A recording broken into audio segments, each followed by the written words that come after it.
Magandang araw po mga kapuntos, at sa araw na ito po meron po akong tampok na video para sa inyo at sana ay magustuhan ninyo. Kaya sa mga bago pa po sa aming channel, please po don't forget to hit the subscribe button at ang notification bell para maging notified kayo sa bawat video na ilalabas ko sa channel na ito. At bilang kahilingan po ng punto por punto team at naway maintindihan po ninyo, sana po wag nyo pong i-skip yung mga ads sa aming mga video. Sa maliit na bagay na po na yan, malaking tulong po yan sa ating programa at sa ating ministry. Sana po maunawaan po ninyo. Maraming salamat po, kaya wag na po natin patagalin. Simulan na po natin.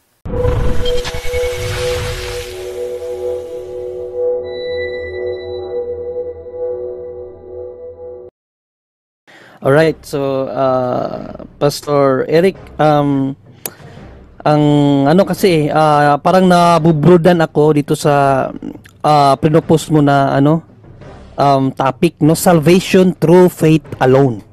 So itong salvation na sinasabi dito, naging subject ngayong gabi na ito sa pamamagitan ng pananampalataya. Ano tong salvation na ito, Pastor Eric? Salvation doon sa krus o salvation sa huling panahon? Okay, salvation po ito sa pananampalataya kay Kristo. Objection, Mr. Moderator. Mula uno hanggang sa objection muna. Wait lang. Yes, ang pinagpipilian lang, yun bang salvation doon sa krus or salvation sa huling panahon? Dalawa lang.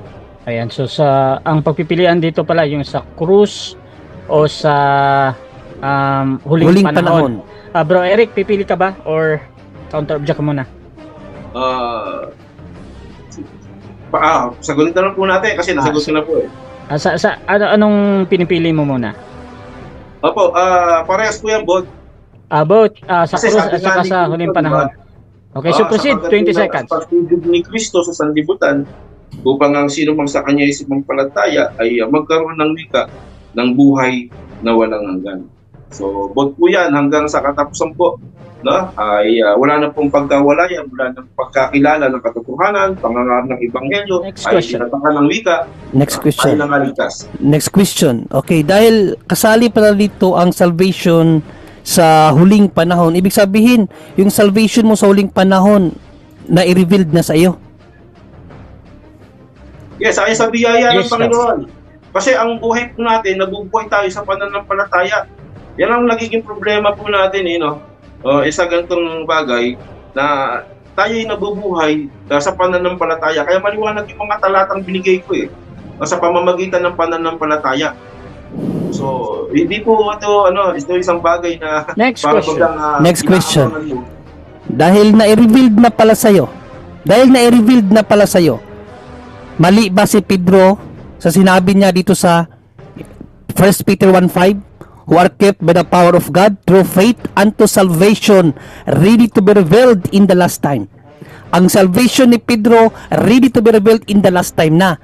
Ang sayo na i-revealed na. Mali ba si Pedro na sa last time pa i-revealed ang salvation? Mali ba siya? Oo o hindi? Tama siya, paras kami tama. Okay. Paras kami tama. No, kasi yung revelation yan, ito nga isa pananampalataya, ito po yung assurance. No? Kasi kayo wala kayong pananampalataya, siguro na yung assurance wala kayo. So dito sa pamamagitan ng pananampalataya, andun yung assurance ng Diyos mula ngayon na ikailigtas ng Panginoon hanggang sa katapusan na po yan ng sanlibutan. Kasi yun ang kailangan. Next question. Yung assurance. Next question. Okay. Salamat sa pag-affirm na tama si Pedro. Ngayon kay St. Paul naman. Ang sabi naman ni St. Paul sa Roma 13:11, no? And that knowing the time that now it is high time to awake out of sleep, for now is our salvation nearer than when we believe. Kay St. Paul, ang salvation ni St. Paul, nearer pa lang, papalapit sa'yo, natanggap mo na. Sino ang tama? Si St. Paul, napapalating pa lang ang kanyang salvation, o sa'yo, natanggap mo na ang salvation na, yung salvation na tinanong ko sa'yo na sa huling panahon. Sino ang tama? Ikaw, St. Paul? Paras kami ni Paul tama, kaya hindi mo maunawaan yung konteksto. Na kasi binanggit yung nga sa dos ng Efeso 8, patuloy doon na sa biyaya na ligtas. So ligtas po sa pamamagitan ng pananampalataya, hindi inyong gawa. So parehas po kami, kaya lang naging problema rito, hindi nyo maunawaan yung konteksto. Doon lang kayo po nagbipilmi sa isang konteksto at doon lang kayo Next question. problema. Okay. Tatapos na tayo kay St. Peter, St. Paul, kay St. John naman. Okay? Sabi ni St. John sa Revelation 19:1, and after these things, I heard a great voice of much people in heaven. Sa langit narinig ni St. John, saying, Hallelujah, salvation and glory and honor and power unto the Lord our God. So St. John, narinig niya ang salvation sa langit. Sa yung salvation mo na sa lupa. Sino ang tama? Si St. John na nakarinig ang salvation na sa langit? Or ikaw ang salvation mo na sa lupa? Sino ang tama? St. John, ikaw? Parehas nga kami. Lahat ng sinasabi mo, parehas kami tama. Parehas na tama yan. Hindi mo lang maunawaan yung konteksto. Kasi nga, din nga yung tayo magbabatay sa konteksto eh. No? So, parang tama, walang problema yan. Kasi ang kaligtasan, sinabi rin po ni Juan yan eh. Na kay pinagkaloob ng buhay na walang hanggan. Next question. So walang problema yan. Salamat. Next question na. Okay, ginamit mo kaganina dito na tayo sa first premise mo ang Ephesians 2:8, no? Bilang patunay mo by faith alone. Ano ang pagkaunawa mo talaga diyan sa Ephesians 2:8? Iniligtas ka ba ng Diyos by faith alone or hindi sa faith alone? Alin sa dalawa? Yes, faith alone po yan. So, Faith sinagot po natin ng yung mga katanungan, even though na wala po yung mga talata mo, hindi mo nilatag, kita mo, ganun po tayo, no? Bibigyan po natin ng daan po yan at pinagbibigyan kayo kahit hindi mo nilatag. Sinasagot po natin yan, punto por punto. So, faith alone po yun. Kasi hindi nagawa eh. Okay, next question. Next question. Okay, babasahin ko muna. Sinabi kasi dito, Pastor, by grace you are saved. Sangayon ka ba dito na sa grasya ng Diyos kayo niligtas? Sangayon ka ba dito? Oo, hindi. Maliwanag naman yan sa grasya, sa biyaya kayo nangaligtas sa pamamagitan ng pananampalataya. At ito ang wika ay hindi sa inyong gawa. So maliwanag yan. At pinagtibay mo pa yung talatang yan na talagang hindi po sa gawa ng tao. So yan ang tibagin ko. Next question. So sangayon ka na sa grasya ka iniligtas hindi sa pananampalataya lamang, kundi sa grasya ng Diyos sa pamamagitan ng pananampalataya. Sangayon ka ba na sa grasya ng Diyos, okay? Malinaw yun na, by grace you are saved. Hindi by faith alone you are saved. By grace you are saved through faith. Sangayon ka ba? Nakasali ang grasya, hindi faith alone lang. Maliwanag naman sa biyaya kayo nangaligtas. Kaya paano mo makakamit yung grasya, yung gift, kung hindi ka naman sasampalataya? Kasi problema, yung konteksto, hindi nyo maunawaan. Hanggang grasya ba? At hindi mo sasampalatayanan? Kaya mamaya tatanungin kita, kung nakamit mo ba yung biyayang ito, yung kaligtasan, sa pamamagitan pa ng ng gawa ba o ng pananampalataya. So maliwanag yung konteksto. Next question. Okay, maraming salamat. Next question. I-confirm lang namin. So sang-ayon ka na Ephesians 2:8, ang nagligtas sa atin ay grasya, hindi sa pananampalataya lamang. Ulitin ko sang-ayon ka, i-affirm ko lang kasi umuo ka kanina. So sinasang-ayunan mo na ngayon na ang kaligtasan pala natin doon sa cross ay sa grasya ng Diyos at hindi sa pananampalataya lamang.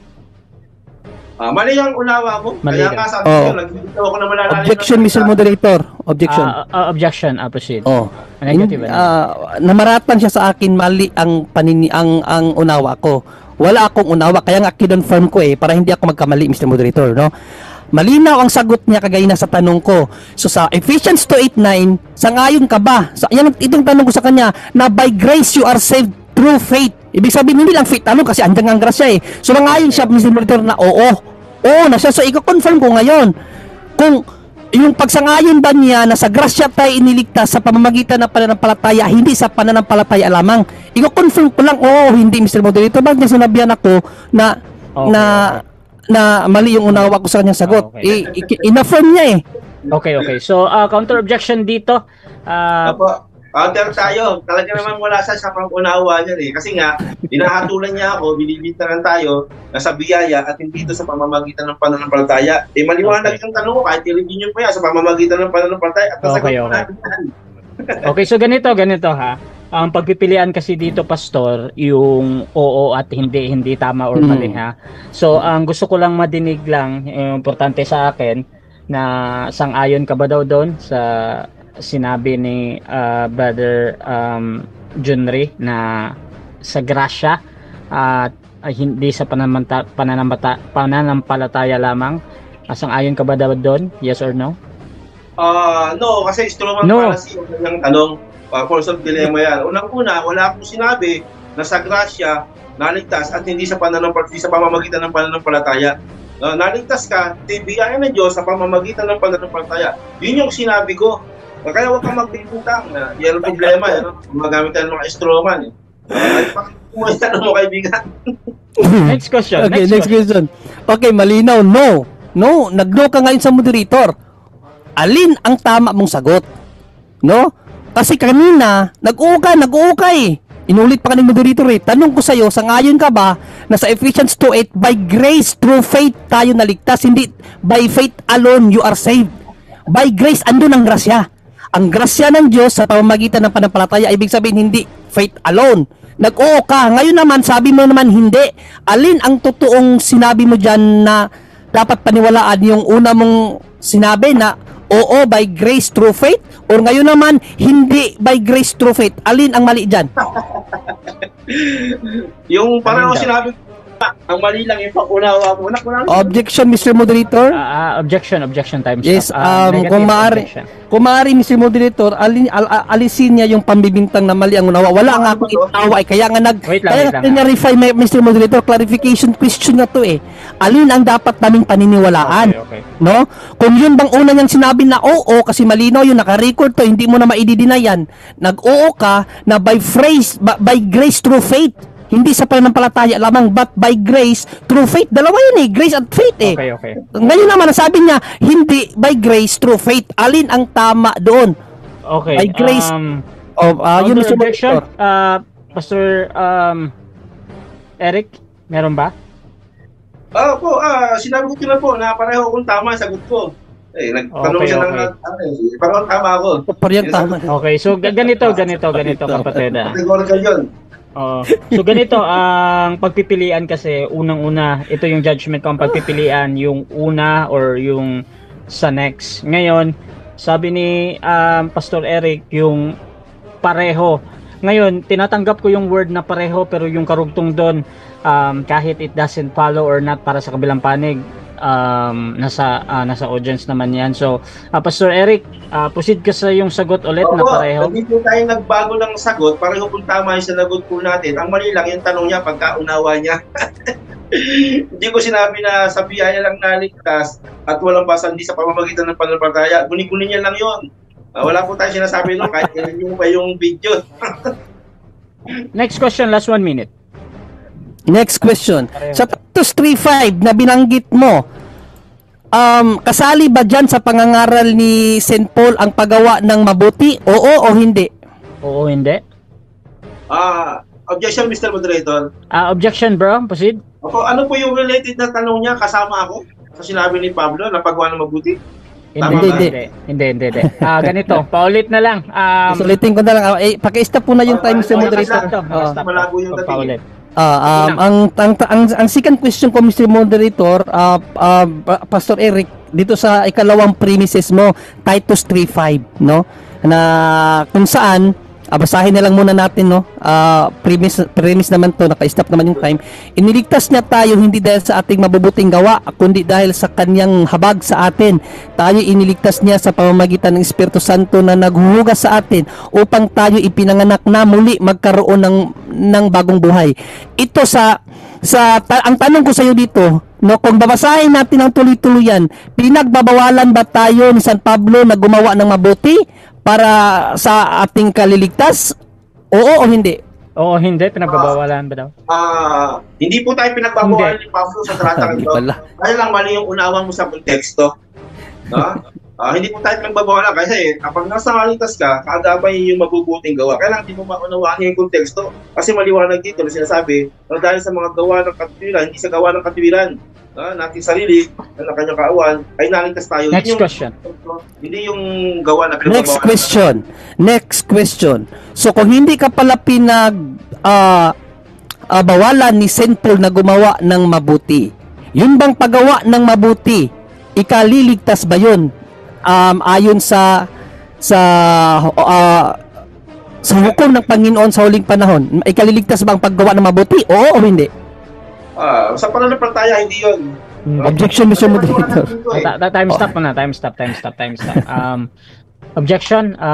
Yes, hindi ako nagtanong sa pananampalataya. Ano, kasi hindi naman pala tayo pinagbabawalan gumawa ng mabuti. Ang tanong ko, Mr. Moderator, dahil hindi pa tayo pinagbabawalan gumawa ng mabuti, sa hukom, sa huling panahon, ikaliligtas ba yung mabubuting gawa? Oo o hindi. Yun, Mr. Moderator. Okay, hindi ang so pananampalataya. ikaliligtas ba daw yung mabubuting gawa? Pastor Eric, oo, hindi daw.